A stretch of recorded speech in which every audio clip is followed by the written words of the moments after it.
Troubled marriages are top of the agenda at a conference currently underway in Nairobi. Hundreds are attending the International Marriage Conference. It aims to help to find solutions to keeping families together amid rising divorce rates on the continent.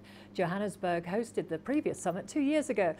Organisers are also planning to hold another one in Nigeria later this year. There are also dozens of single women and men hoping to make a lasting match during the conference.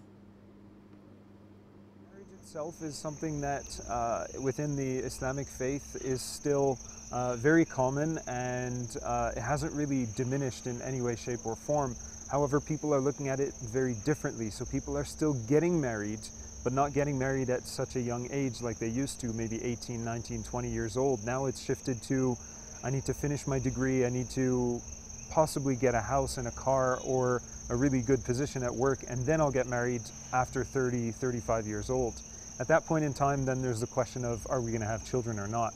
Now, what we're seeing there is that people are getting married at an older age, but because they're getting married at an older age, sometimes it becomes difficult for them to get married, because especially for a woman, not many people are, you know, if a man wants to have children and he's marrying someone who's 35 years old, he's thinking, is this really going to work?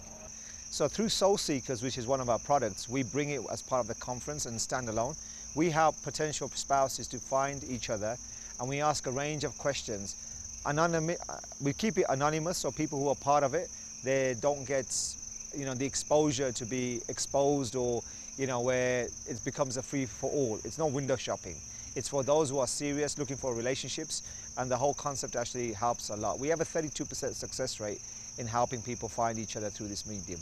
I found this in so many places when couples have given to each other, and when they have cultivated the home as a sanctuary, and people are free and they can come home and say, hee-ha, I like it. You know, it's a beautiful experience. And we are here to rekindle that institution of marriage. It's a wonderful thing. Well, for more on all of this, I'm joined in the studio by Chris Hart. He's a relationship expert. Thank you very much for joining us. Are marriages in Kenya and other African countries in crisis? No, not really. I mean, that's just one of these words journalists use all the time. But they are changing. You know, the rules of marriage are changing, the expectations people have, the age at which they get married. Everything is changing, and I suppose actually it's always been changing. So wouldn't you say that there are more problems now with, I mean, for instance, women have more empowerment? Isn't that causing a few problems in marriage? No, not really. In different times and different places around the world, there's been plenty of women who've been hugely empowered, and that hasn't caused problems in their marriages. I mean, think of the Vikings, you know, the Viking women. Can you picture a Viking woman with her axe? She was a bit of a handful, but they had very successful marriages. No, I don't think things like that are an issue at all, but they do change people's expectations. Okay, what would you say are the main ingredients to a happy marriage then? Above all is honesty. If a couple can't tell each other the truth and reveal all to each other and things like that, then they're really not married. You know, they may have a piece of paper, but they're not really married. So, are there various stages to a marriage? I mean, obviously at the beginning, you know, everybody looks at each other through rose-tinted spectacles, absolutely. And then we move on to another phase. Yeah, very much so. I mean, it's more a case of there are phases of courtship, and at some point along that line you get married.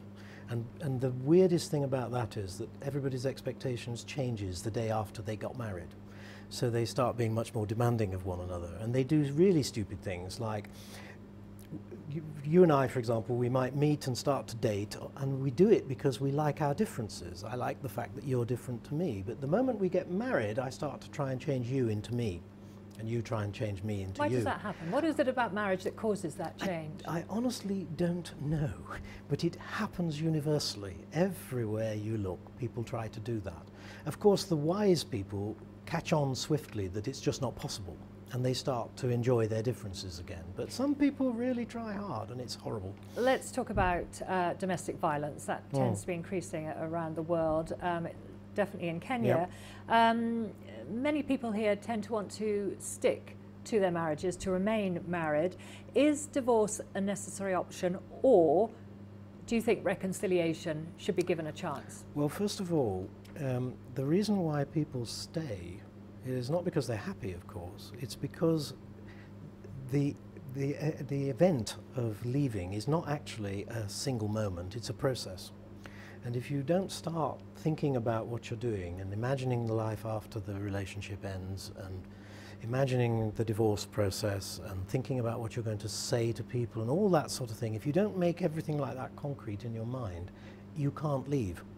You might run away one night, but you come back the next morning.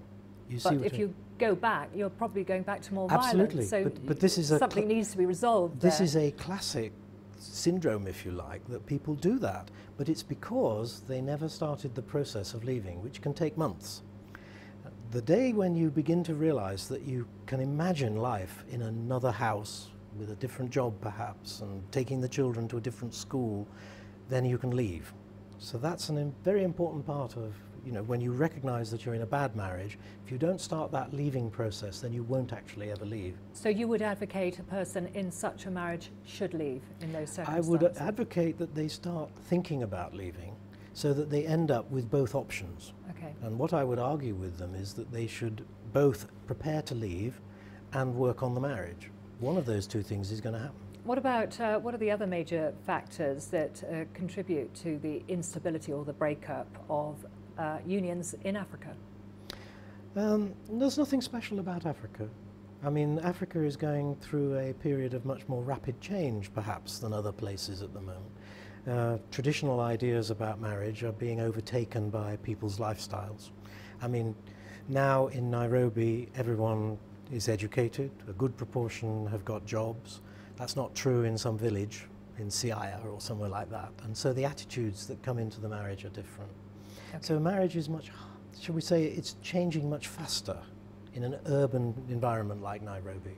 Okay, we'll have to leave it there. Thank you very much for coming in. Yes. That was Chris Hart there, a relationship expert here in Kenya. Thank you very much for coming in and joining us.